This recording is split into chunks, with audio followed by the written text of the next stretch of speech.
star, much like our next guest who joins us, the one and only Jeff Passan from ESPN LA. You know when Jeff Passan's coming on, it's to talk amazing goodness about baseball and the Dodgers.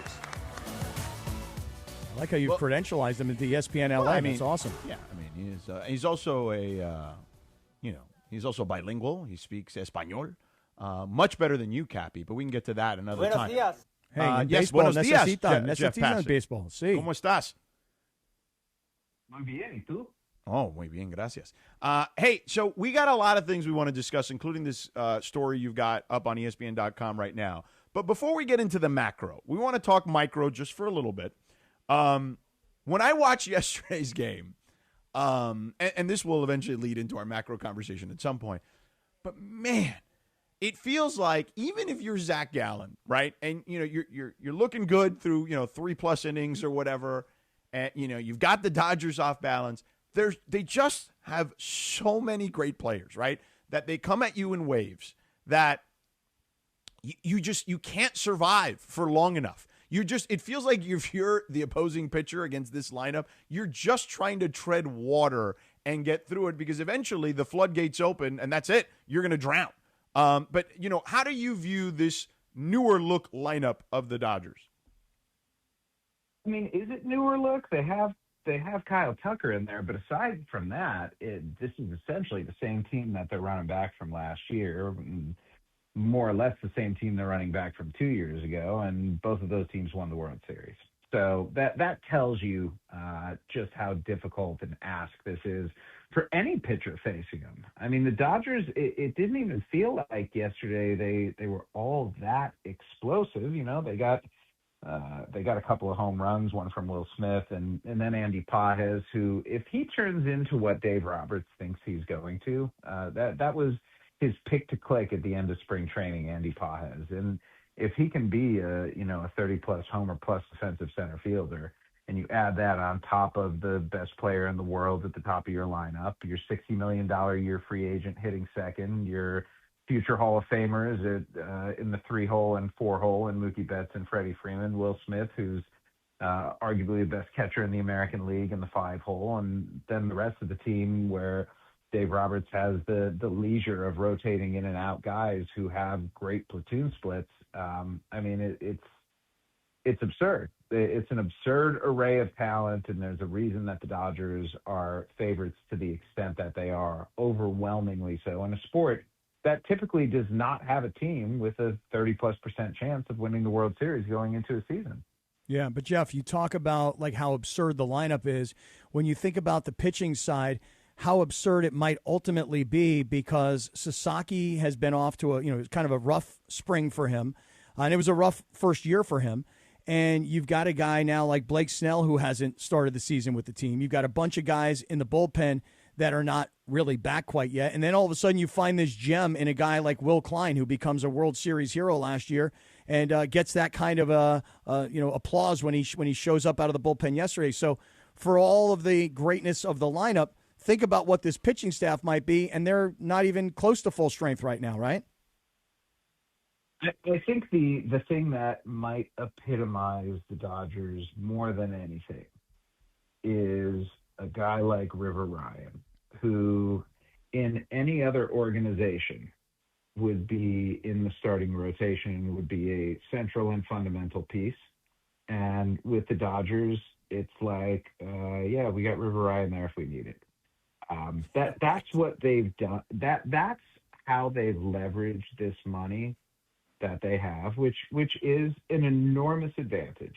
I don't want to discount that at all, because I think doing so would be looking past what money can buy you. But I think a lot of people look at it the wrong way. They look at it like money got them Ohtani. No, they paid the same for Shohei Ohtani that others were willing to. He just wanted to go there. I look at all the different contracts that they've gotten. Kyle Tucker, the Mets were in almost the exact same vicinity. $225 million as opposed to $240, but with a larger signing bonus, with less deferred money, or not deferred money, but more money up front. It's not just that, though. It's the fact that the Dodgers have the ability to buy depth. And that was a tenet of Andrew Friedman's when he was with Tampa Bay Rays, and he's been with the Dodgers for more than a decade now. And I think in that decade, the way that they have adopted all of the best things about the Rays and combine that with all of the best things about the New York Yankees late 1990s, early 2000s dynasty, that's how you end up with a juggernaut like this, by not putting all of your eggs in one basket, but understanding that you have some very fertile chickens here, and that you just want all the eggs. And guess what? You can have them if you're the Dodgers. Jeff Passan joining us here on Sedano Kap on 710 ESPN. To your point about River Ryan, for those that didn't get a chance to see what he did this spring, 9 2/3 innings, a 1.86 ERA, and opponent's batting average of 161 while striking out 12 during the spring. So certainly a wealth of riches there for the Dodgers, even with someone like him, who they may not need all that much potentially, but hopefully for his sake, he gets a good number of starts. But to your point, I think that the way Andrew Fried, and I've always said, for years, I've said I think he's the smartest executive in all of sports, right? And I've gotten some grief over saying that over the years, but I feel like it's played out to be the case. From who? Well, more like just snarky, like, oh, he's the smartest guy, like it, and I'm like, yeah, like he is. Yeah, but he is. Right, right. That's the thing. He is. Like you can make a very compelling argument that that's the case, and I think there are a lot of people that are not going to because of the money, and just say, yeah, it would be easy for any executive who has this much money to succeed. And to that I say, the New York Mets, they've spent at times more money than the Dodgers. And while I think the Mets are on the upswing, and you saw Carson Benz yesterday, a draft pick in a couple years ago, first rounder, debut and hit a home run. And yeah, the Mets are starting to get a farm system with him and with Nolan McLean and with Jonah Tong, and using Brandon Sproat to trade for Freddie Peralta in this offseason. They are at a point where they're getting there.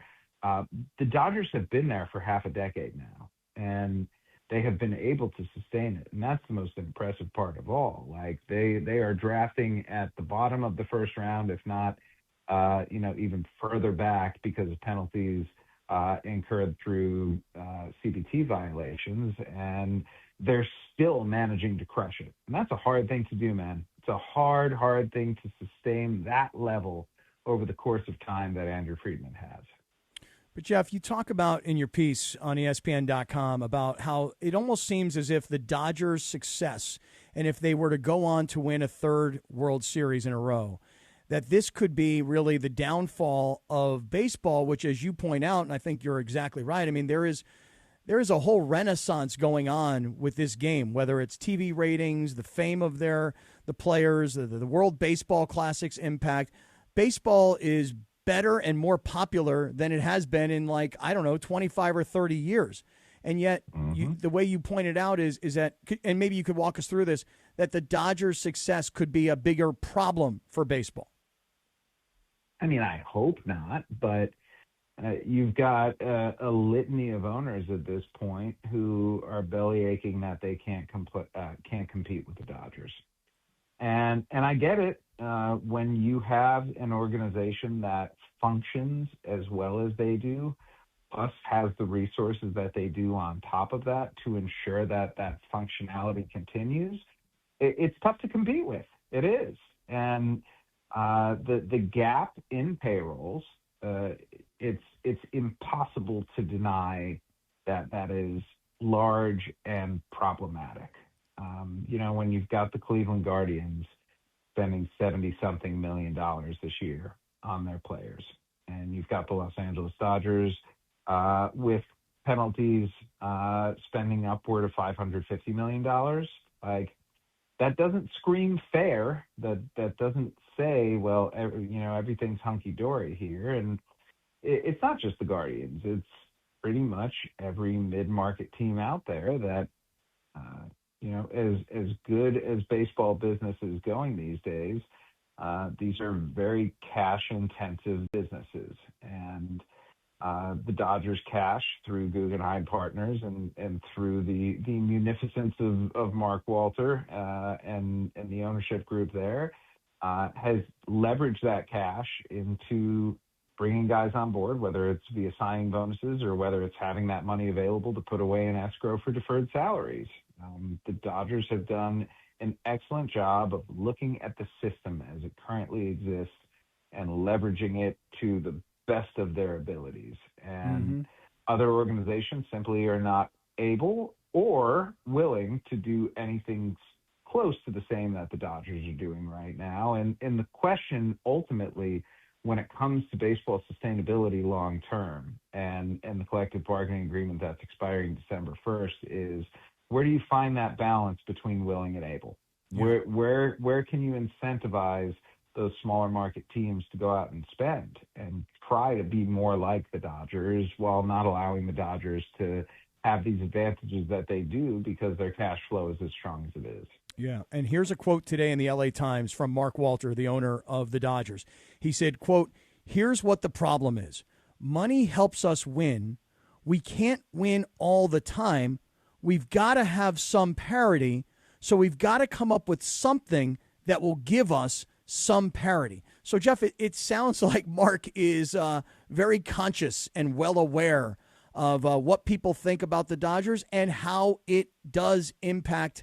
And it's not just the Dodgers, you bring up the Mets, but how the big money teams in the big markets, how that impacts the smaller markets and the problem that it actually exists. Yeah, it's there. The question is, how do you mitigate it? How do you fix it? How do you come up with creative solutions? And I say, how do you come up with creative solutions? Because the solution that owners want right now is a salary cap. And I just don't think that a salary cap in and of itself is the only way to address this. There are other things out there aside from saying to players, we're going to limit your ability to earn, that would be far more appealing and I think have the same sort of effect. And one thing to keep in mind, guys, a lot of this is going to go back to media rights. Baseball, if you look back at how it has made its money, like gone from a $1 billion industry to a 12, 13, 14 billion dollar industry. It did so with the stadium boom of the 1990s, starting with Camden Yards and getting essentially municipal governments to pay for private buildings. It was really, really good from a lot of baseball teams, but you can only build so many stadiums. And so then it became local television. And that was under the plan that existed in the past where cable consumers were paying for things they didn't even know that they were paying for. And, the great unbundling has more or less killed the RSN industry. And so now it's going to be about nationalizing those rights. And the TV rights for Major League Baseball expire after the 2028 season nationally, which means all the playoffs, the World Baseball Classic, the Home Run Derby, the All-Star Game, all that's going to be up for grabs. And it's going to be a much, much more appealing product, guys, if games in the 2027 season aren't missed. And so I think Major League Baseball and owners deep down understand that they cannot screw this thing up to the point where they take the streamers and the networks and push them away. And so that, to me, at the end of the day, is going to be what this comes down to. Just how much can MLB extract without pissing off the hand that eventually is going to feed them? Jeff Passan with us here. One last thing for you, Jeff, and thank you so much for the time. You mentioned the salary cap, and I'm with you. It doesn't solve everything, right? Is there an appetite for a salary floor? Let's put it this way. The owner's position is a cap does not, or a floor does not come without a cap. So, could there be some sort of reverse CBT where if you don't spend to a certain level that there are penalties in place? Yeah, that would be fantastic. And I think that would do a lot to incentivizing some of those lower revenue, smaller market teams to go out and spend. But they're not going to spend in the same realm as the Dodgers. I mean, the closest thing we've seen to that is the Padres. And they have found success. They just haven't found the kind of success that they were hoping for necessarily. But the great success and the real lesson to take away from the Padres is this. They're about to sell for $1 billion more, like well over $1 billion more than Guggenheim spent to buy the Los Angeles Dodgers. Mm-hmm. Think about that. The San Diego Padres are going to sell for 60 to 70% more than the Dodgers did. And why? Because A, baseball, it turns out, is actually a good business. And B, the Padres invested in their on-field product and started drawing fans to a place at Petco Park that, frankly, is maybe the best place to watch a baseball game right now. It's an awesome environment down there, and I love what San Diego's done. And the fact that they're being rewarded, to me, illustrates that franchise values don't need to be artificially inflated by tamping down on the salaries of players. They can be naturally inflated by actually running a good functional business. Mm-hmm. Mm-hmm. Jeff, awesome Well said. stuff, brother. Always Well said. appreciate it. We'll talk to you soon, man. Thanks again for the time, as always. Thank you, boys. Appreciate you. Right on, man. The great Jeff Passan, who joins us during baseball season. We love him. 8:47 in the morning.